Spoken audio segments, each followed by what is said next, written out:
দোয়া কবুলের সময়গুলো শুনে নেন। রাতের শেষ অংশে দোয়া কবুল হয়। বৃষ্টি পড়ছে, বৃষ্টি, দোয়া করলে দোয়া কবুল হয়।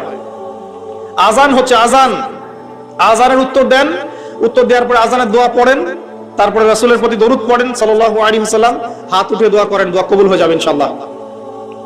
আজান হয়েছে, ইকামত হবে, আজান ইকামতের মাঝখানে একটা সময় আছে না, এই সময় দোয়া করেন, দোয়া কবুল হয়ে যাবে ইনশাআল্লাহ। সুন্দর করে ওযু করেন, ওযু করে হাতটা তুলে দোয়া করেন, দোয়া কবুল হয়ে যাবে ইনশাআল্লাহ। 2 রাকাত নামাজ পড়েন, 2 রাকাত নামাজে মনোযোগ ঠিক রাখার চেষ্টা করেন, নামাজ শেষে হাত তুলে দোয়া করেন, দোয়া কবুল হয়ে যাবে ইনশাআল্লাহ। আপনি কোনো ভালো কাজ করেছেন, গোপনে দান করেছেন বা কোনো দান সাদাকা করেছেন, ভালো কাজ করেছেন, কেউ দেখে নাই, আল্লাহ দেখেছেন, এই কাজটাকে ওসিলা করে দোয়া করেন, দোয়া কবুল হয়ে যাবে ইনশাআল্লাহ। করা যাবে?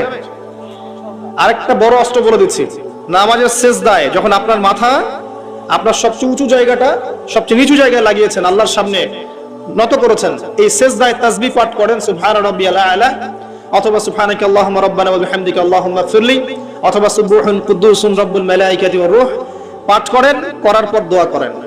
সিজদায় যে দোয়াই করবেন ইনশাআল্লাহ কবুল হয়ে যাবে।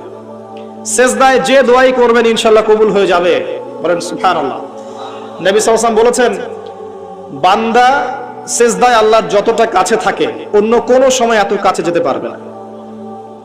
আর আমরা কি করে টুক করে সিজদা দিয়ে টুক করে উঠে যাই, একটা দোয়া করার সুযোগ পাই না, চান্সও দেই না। সিজদায় দোয়া কবুল হয়, প্রত্যেকটা সিজদায় একটা করে দোয়া করেন না, একটা করে দোয়া করেন। আরবিতে দোয়া করতে পারলে সবচেয়ে ভালো, যেগুলো কোরআন এবং সুন্নাহ থেকে সাব্যস্ত। যদি নফল নামাজ পড়েন, আপনার আরবি জানা নাই মোটেই, বাংলাতেই বলেন, আল্লাহ আমি অসুস্থ, আমাকে শেফা দাও, আল্লাহ আমার ছেলেটাকে হিদায়াত দাও, আল্লাহ আমার রিজিক প্রশস্ত করে দাও, আল্লাহ আমাকে হালাল রিজিকের ব্যবস্থা করে দাও, আল্লাহ আমাকে মাফ করে দাও, বলা যায় না? দোয়া কবুলের অন্যতম সময় রমজান মাস, যেটা সামনে আসছে, রোজা রাখা অবস্থায় আপনি দোয়া করলে দোয়া কবুল হয়ে যাবে ইনশাআল্লাহ। এবং যখন মানুষ আপনার আমল দেখছে না, আপনি গোপনে আমল করছেন, সৎ আমল, যে কাজগুলো মানুষ দেখছে না, আপনি জানেন, আল্লাহ জানেন, ওই কাজগুলোকে দোহাই করে আল্লাহর কাছে দোয়া করেন, কবুল হয়ে যাবে ইনশাআল্লাহ। আরো আছে, অসুস্থ হয়েছেন, দোয়া করেন, দোয়া কবুল হতে পারে। অসুস্থ রোগী দেখতে গিয়েছেন, রোগীকে বলেন আমার জন্য দোয়া কর, দোয়া কবুল হবে ইনশাআল্লাহ। রোগীর দোয়া ফেরেশতাদের দোয়ার মতো, রোগীর দোয়া মালায়েকার দোয়ার মতো কবুল হয়ে যায়। দোয়া কবুল করতে হলে বেশি বেশি দরুদ পড়েন, ইনশাআল্লাহ দোয়া কবুল হয়ে যাবে। ওই সাহাবীর কথা বলছিলাম, তিনি বলছেন, ইয়া রাসূলুল্লাহ, আমি দোয়ায় কতটুকু দরুদ পড়ব? নবীজি বলছেন, তোমার যতটুকু ইচ্ছা। সাহাবী বলছেন, আমি কি 4 ভাগের 1 ভাগ করব? নবীজি বললেন, তোমার যতটুকু ইচ্ছা, বাড়াতে পারলে ভালো হয়। সে বলছে, আমি কি তাহলে অর্ধেক দরুদ পড়ব? নবীজি বললেন, তোমার ইখতিয়ার, যদি বাড়াতে পারো খায়ের। সবশেষে সাহাবী বলছেন, আমি কি পুরোটা সময় দরুদ পড়ব?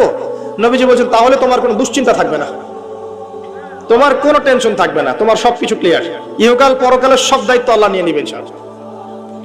একটা কালিমা আছে, সকালে এবং সন্ধ্যায় 7 বার করে পড়লে আল্লাহ পাক ওই ব্যক্তির দুনিয়া আখিরাতের সমস্ত দায়িত্ব নিয়ে নেবেন ইনশাআল্লাহ তাআলা।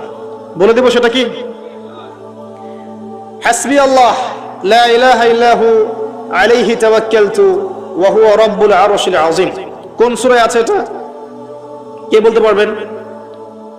একজন আলেম একজন বলেছেন, আমি জেনারেলদের কাছ থেকে উত্তর চাচ্ছিলাম। কোথায় আছে? হাসবি আল্লাহ লা ইলাহা ইল্লাহু আলাইহি তাওয়াক্কালতু ওয়া হুয়া রাব্বুল আরশিল আযীম।